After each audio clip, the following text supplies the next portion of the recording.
What is up, everybody? We're here for our weekly romance oracle message, and you're not going to believe who threw themselves out of the deck first. The Raven is back. This was, I think, maybe the last card we pulled last week, or I know we had it last week. So Magick, coincidence, and synchronistic events. So the fact that this in and of itself is a synchronistic event is like underscoring the importance of noticing magic, coincidence, and synchronistic events. We are in eclipse season, right? And so what that means is the universe is offering us direction, guidance, invitations, opportunities. And the more that we show up and receive and like allow for those opportunities for transformation, for change, for the goal of revealing more light, more love, more unity, for bringing what was divided back together, you know?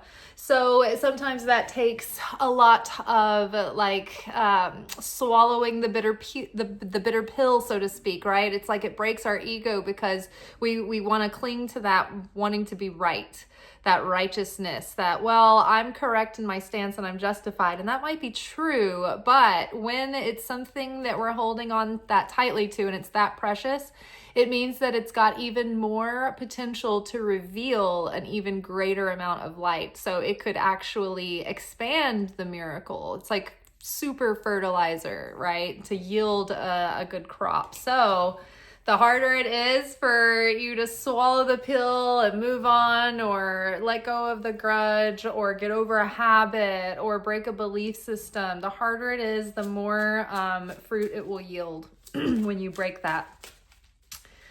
All right. Yeah, we want to use this energy to propel us forward for the next 6 months. We don't want to spend it breaking down what is already expired and exhausted.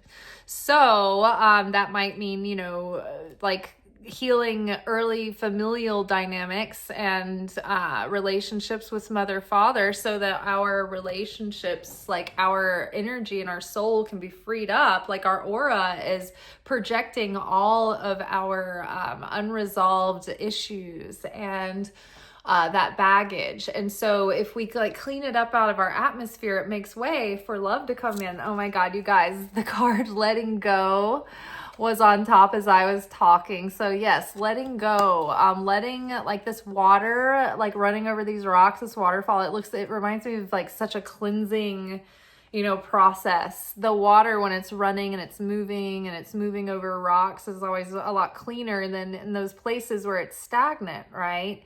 So we want to let go. We want to clean our energy of that stagnant,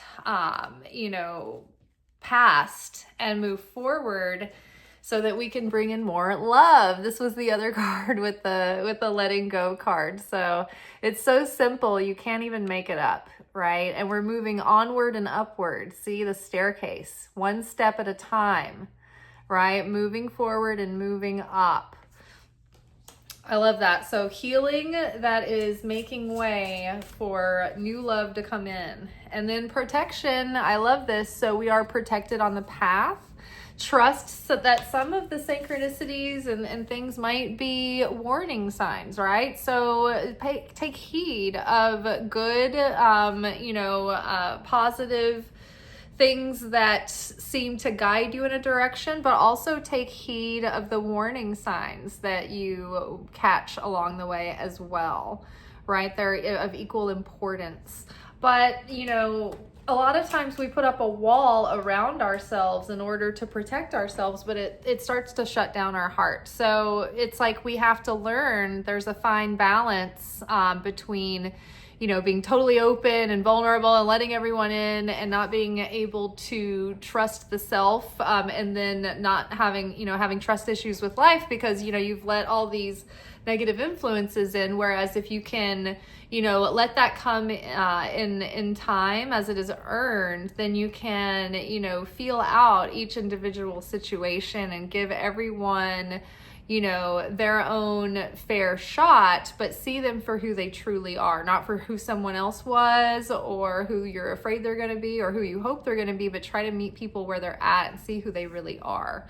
and pay attention to who they're showing you they are. And don't think that you're going to change that, because that is not what relationships are about. If, we change together over time, hopefully, because we're both growing and we're both bringing out, the best parts of each other that are already there to be enhanced, but you don't want to conform someone into your image of who they should be, ever. All right, that is all for tonight. You guys might have other videos to catch up on, like the recent lunation video, the Leo Eclipse workshop. That was really, really good. It was very informative about the specific things that we need to focus on, pitfalls and opportunities coming up during this time and as a result of this eclipse season. So check that out. All right, y'all. Until tomorrow, we'll be back for our weekend reflection message. Until then, peace.